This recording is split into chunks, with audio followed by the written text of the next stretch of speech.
जय श्री राम, जय बजरंगबली, जय हनुमान। प्रभु आप सबों ने जय हनुमान श्रृंखला के भाग 9 में बजरंगबली के माँ सीता की चरणों में जो शीर्षक था वो प्रसंग सुना। किस प्रकार हनुमान जी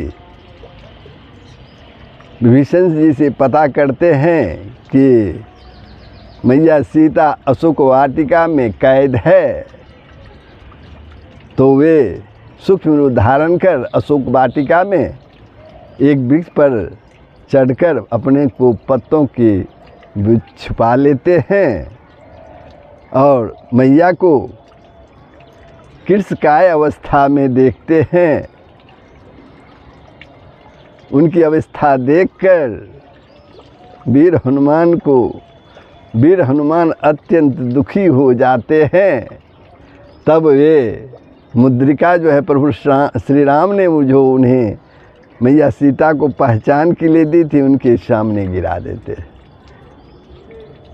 तब प्रभु श्री राम तब मैया सीता का परिचय वीर हनुमान से होता है और जब वह समझ जाती है कि ये हनुमान जो है प्रभु श्री राम के कौशलाधीश के परम प्रिय मित्र और दास हैं, तो उन्हें मैया बहुत सारा आशीर्वाद देती है और कहती है कि तुम सदा ही अजर अमर गुण निधि तथा श्री रघुनाथ जी का परम भक्त होगे। अब जो है प्रभु हम आगे बढ़ते हैं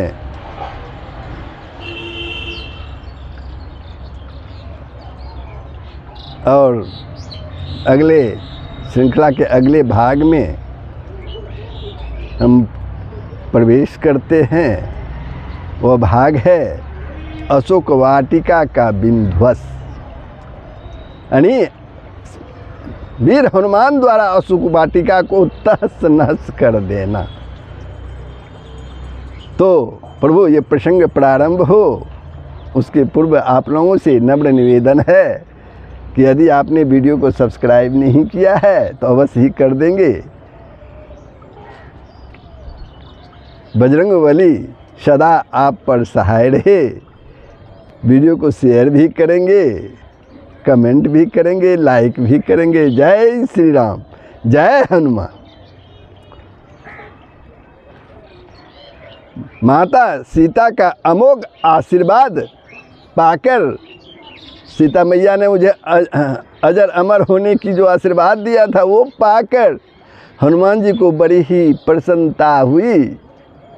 उनसे बातचीत करते हुए उनकी दृष्टि अशोक वाटिका में लगे हुए तमाम सुंदर फल वाले वृक्षों पर गई।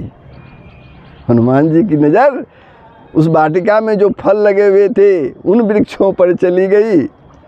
उन फलों को देखते ही उनकी क्षुधा जाग पड़ी, उनकी भूख जो है वो जाग पड़ी। उन्होंने सोचा कि इन फलों के द्वारा मुझे अपनी भूख जो है वो मिटा लेनी चाहिए। यह सोचकर, यह विचार कर उन्होंने माता सीता से उन फलों को खाकर अपनी भूख मिटाने के लिए आज्ञा मांगी कि मैया मुझे बहुत भूख लगी है, क्या मैं इन फलों को खाकर अपनी भूख मिटा सकता हूँ? सीता जी ने उनकी बात सुनकर कहा, हे तात हनुमान, इस वाटिका की रक्षा में बड़े बड़े बलवान राक्षस लगे हुए हैं।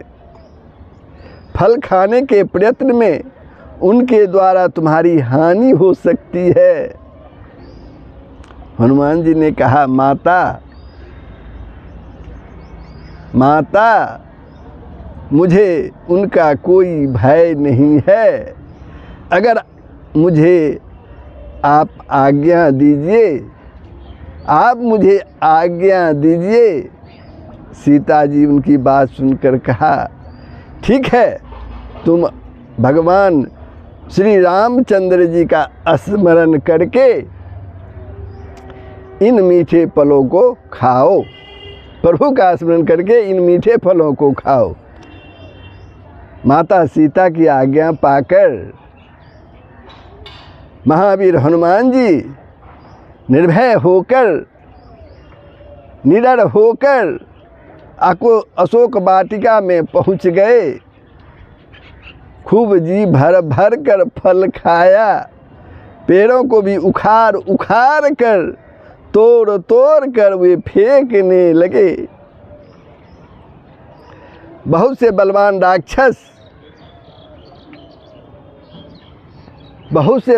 राक्षस वहाँ रखवाली कर रहे थे। उनमें से कुछ हनुमान जी के द्वारा मारे गए और कुछ ने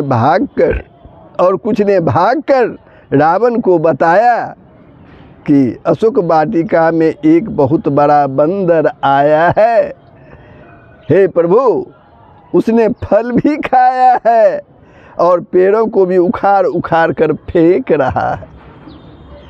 ऐसा सुनते ही रावण ने वहाँ बड़े बड़े बलवान योद्धाओं को भेजा, लेकिन हनुमान जी खेल खेल में ही उन्हें थप्पड़ों और घूंसों से मार कर गिरा दिया। कुछ जो जीवित बचे उन्होंने फिर जाकर दरबार में गुहार लगाई, लंका के दरबार में रावण के सामने गुहार लगाई। अब रावण ने अपने महापराक्रमी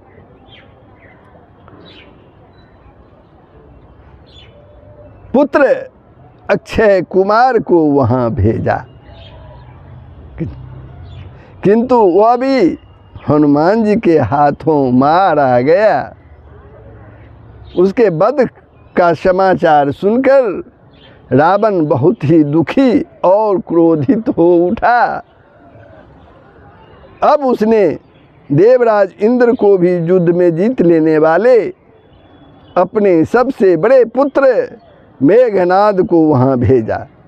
जब रावण क्रोधित होकर, दुख से दुखी होकर, अपने पुत्र की मृत्यु से दुखी होकर अपने पुत्र महापराक्रमी जो इंद्र को भी जीत लिया था, उस मेघनाद पुत्र को अशोक वाटिका में भेजा।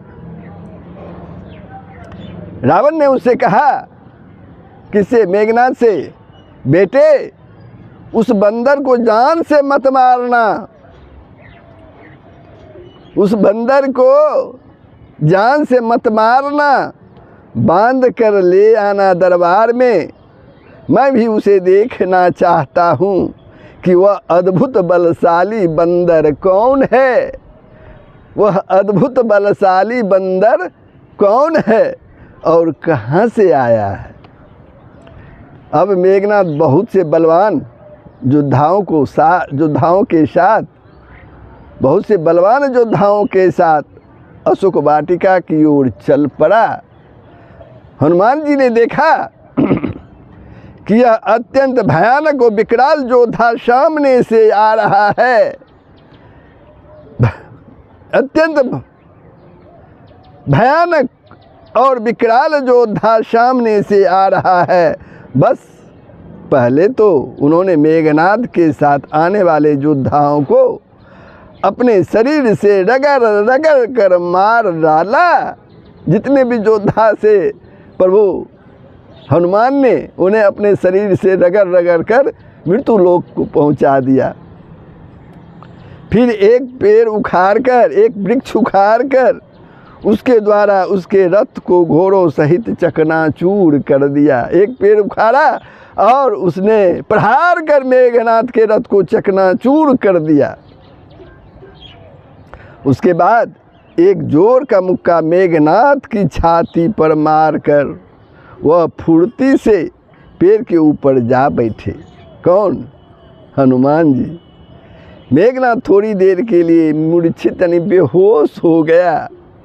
बेहोश होकर वह पृथ्वी पर गिर पड़ा। मूर्छा दूर होने पर, बेहोशी दूर होने पर उसने बहुत ही माया रची, लेकिन उनका हनुमान जी पर कोई भी प्रभाव ना पड़ा। मायावी राक्षस तो थे ही। मेघनाथ ने हनुमान जी को पछाड़ने के लिए अनेक माया रची, लेकिन वो माया का प्रभाव हनुमान जी पर कुछ भी ना पड़ा। अब उसने ब्रह्मा जी का दिया हुआ, अंत में मेघनाथ क्या करे, उन्होंने ब्रह्मा जी का दिया हुआ अचूक अस्त्र ब्रह्मास्त्र हनुमान जी पर चलाया। जब मेघनाथ ने देखा कि अब ये बानर जो मेरे बस की बात नहीं है, ये तो मुझे भी समाप्त कर देगा, तो ब्रह्मा जी ने जो उन्हें अचूक अस्त्र ब्रह्मास्त्र दिया था वो उन पर चला दिया। हनुमान जी ने सोचा, यदि मैं इस ब्रह्मास्त्र का अपने ऊपर कोई प्रभाव नहीं पड़ने देता,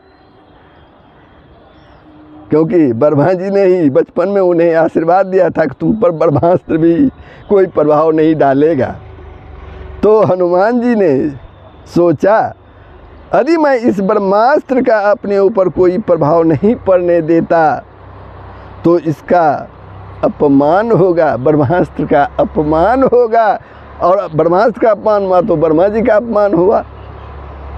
संसार में इसकी महिमा भी घट जाएगी, ब्रह्मास्त्र की महिमा भी घट जाएगी। अतः ब्रह्मास्त्र की चोट लगते ही वह जानबूझकर बेहोश होकर पृथ्वी पर गिर पड़े। कौन? बजरंगबली हनुमान जी। ब्रह्मास्त्र की चोट लगते ही वह जानबूझकर बेहोशी का नाटक करते हुए पृथ्वी पर गिर पड़े। अब मेघनाथ ने उन्हें नाग पास में बांध लिया। किन्हें? हनुमान जी को। यही उससे भूल हुई। ब्रह्मास्त्र एक ऐसा अस्त्र है, यदि उसके ऊपर किसी दूसरे अस्त्र शस्त्र का प्रयोग कर दिया जाए तो उसका प्रभाव अपने आप ही समाप्त हो जाता है। और मेघनाथ तो ब्रह्मास्त्र में लगे, हनुमान जी पर नागपाश का द्वारा उन्हें बांध दिया, दूसरे शस्त्र नागपाश का प्रयोग कर दिया, तो ऑटोमेटिक जो है और ब्रह्मास्त्र का प्रभाव जो धीरे धीरे उन पर से समाप्त हो गया।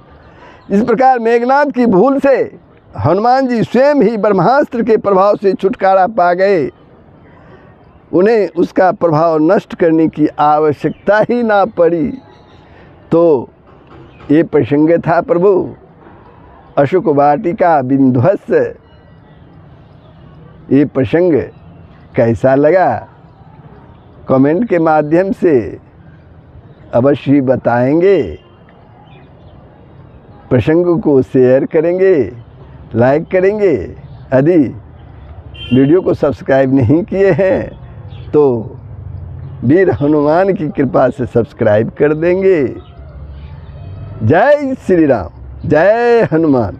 सबका कल्याण होगा, पूरे विश्व का कल्याण होगा। यही सनातन धर्म का मुख्य मूल तत्व है, प्रभु जान लीजिए।